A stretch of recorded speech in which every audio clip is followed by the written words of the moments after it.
Hey, hey, hey, and welcome back to the Sweet Madness Podcast, where we talk about everything sweet and everything mad and everything in between. And if this is your first time here, well, you've picked a great episode to get acquainted because it's story time. Yay! And just like story time when you're a kid, you sit on the floor. So I'm sitting on the floor today. It's what my body wanted. I listened to my body. Try that more often if you don't. My story has to do with a moment that stuck out in my life. And we all have those moments, right? Some of them are happy, some of them are tragic, and some of them make you want to punch the fudge out of a freaking wall. But then there are those moments that, in retrospect, you realize are the stepping stones to who you've always wanted to become. And yes, they shape who you are today. But I'm talking about those ones that drove you to the thing that motivates you every day. Your purpose, your calling, your belonging, your why, whatever you want to call it.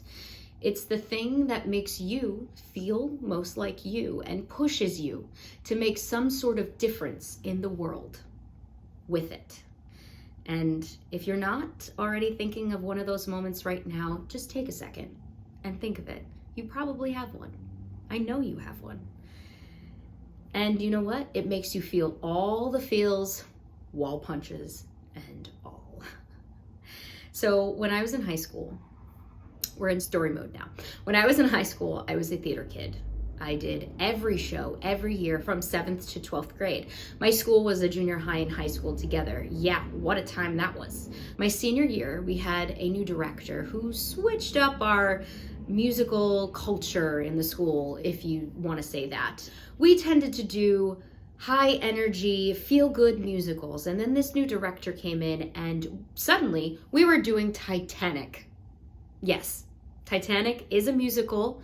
And so here we are. We all had to convey loss and death in a school without a theater or acting program as teenagers who've never had the slightest bit of experience with tragedy on that sort of scale, let alone have never done a dramatic show. And also, how the fudge were we going to make a boat sink on stage? Where's Jack and Rose? How the fudge do we create the whole door scene? Is the car scene included? We're allowed to do that?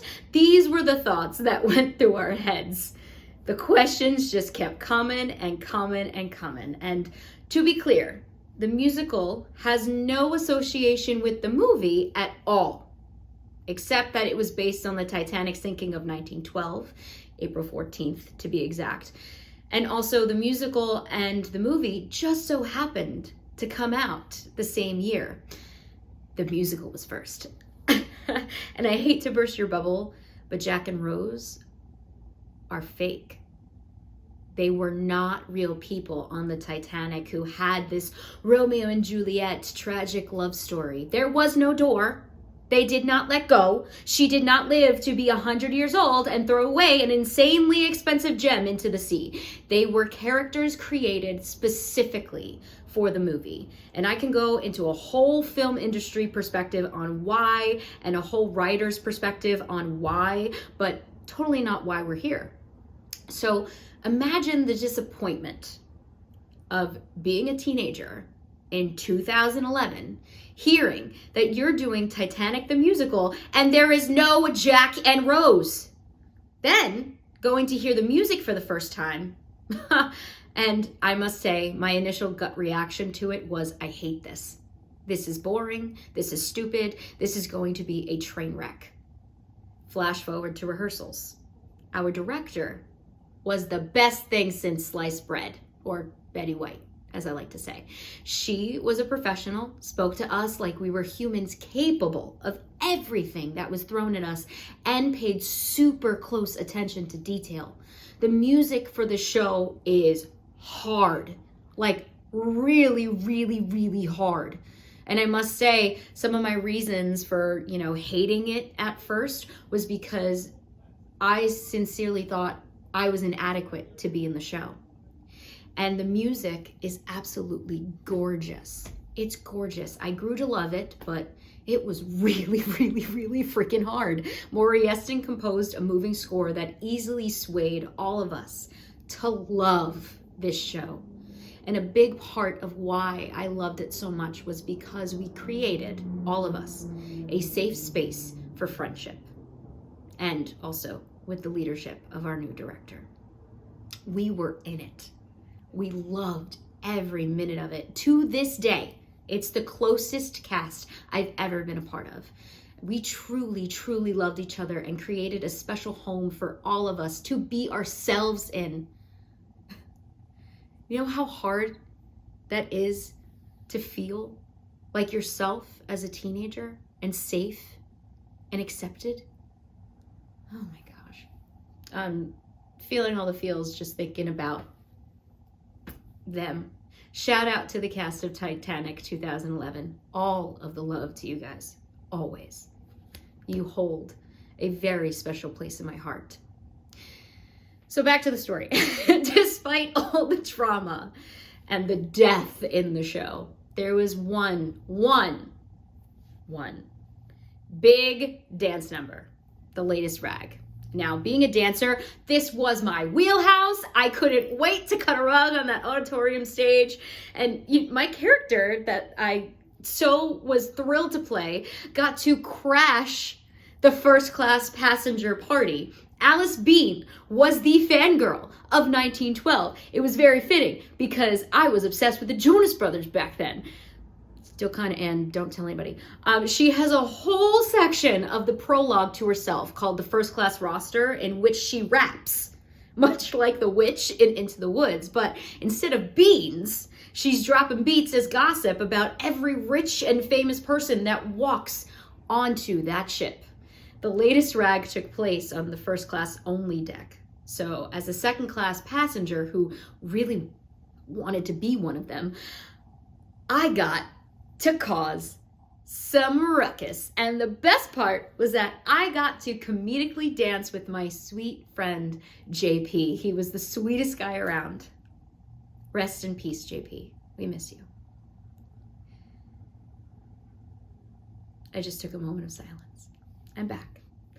I'm a very emotional person. I'm feeling all of the feels right now, guys, so bear with me. I promise. There is a conclusion to this story other than feeling. So when it came time for our performances, I was most psyched about crashing the party. The latest rag was the last bit of joy before we all had to go through a collective traumatic experience of hitting an iceberg. Hey, I stopped the movie when the guy who plays Dr. Whatever in the Fantastic Four spots that thing. Playing this out on stage and taking on the histories of these real people was heavy for my empathetic heart. And one night, one of my very good friend's moms came to see the show. When everyone was saying their congratulations and whatnot, I'll never forget this. She said, "You did a really good job, seriously. I didn't know you can move like that." Those words pierced me. I couldn't believe my friend's mom was saying this to me. She didn't know I've been dancing my whole life, and it's very possible that she didn't mean it like I interpreted it, but I was a young and hormone-filled teen, and my entire life I've been heinously judged on my dance ability because of my physical appearance. Why? Because I wasn't skinny. I didn't fit the dancer image. I was a fat dancer. I was plump in high school, and to this day, as you can tell, is still a battle. But when I heard those words out of someone I admired and who has been kind to me, I shut down. The impossible body standards the dance world pushes on young girls came flooding back to me to punch me right in the fudging heart.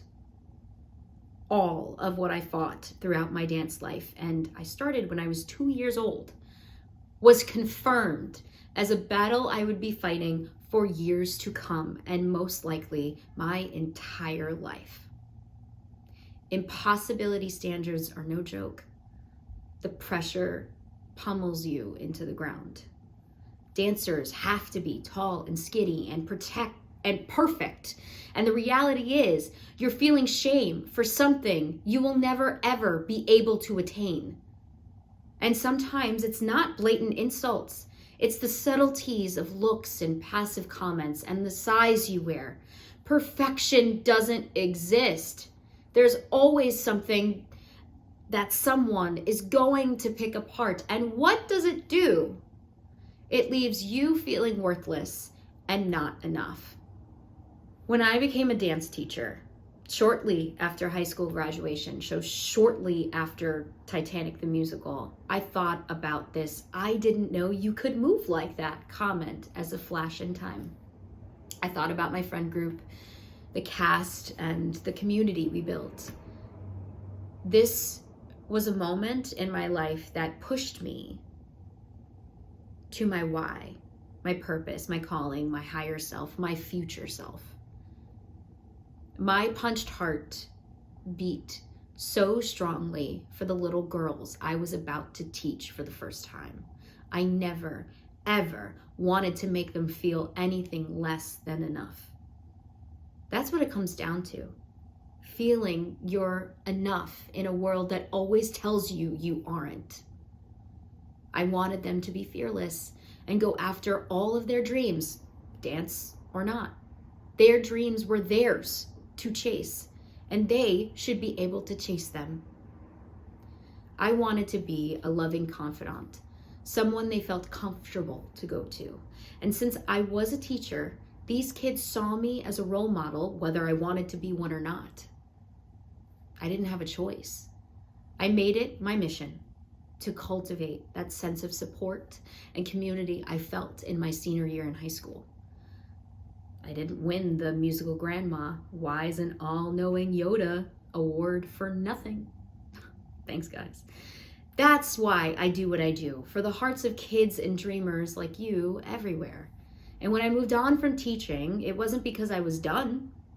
It was because I knew this was something way bigger and more important than myself. So I wrote my children's book, Bella the Bucktooth Ballerina, to encourage little girls, or anyone who reads them, everywhere, that they can reach for their dreams. I did, and I found success while believing that I was enough to do it. Now, don't get me wrong, the road to believing you're enough is long, winding, hard, and took tons of inner work. It's something I still work on, and it's not easy, but if there's a will, there's a way, and I found a fudging way. Anyway, that's my weird, most likely long-winded Titanic theater story. Now, if you have any questions for me about the story or anything in general, send them in. I'll drop a link in the show notes. And also, it really helps me out if you rate, like, and subscribe to the Sweet Madness podcast. So don't hesitate to go ahead and take some action on that. Also, I want to know what your dreams are. What is your dream? Let me know. Send me an email. Follow me on Instagram. I'll drop the socials in the show notes as well. Oh, and merch. I can't forget merch. I wear this really comfy Sweet Madness tee that makes me want to cry when I have to take it off. It's my lounge shirt, my home from work shirt. On it goes. I should probably put it back in the laundry, but you know, what's one more day, right? Check the show notes for the merch link and drop a rating or click that subscribe button so I can keep doing this for you. This podcast thing is fun and I'm having a great time. Thank you so much for listening. Have a good one. Send hello, and remember, there are always sweet things happening in the madness.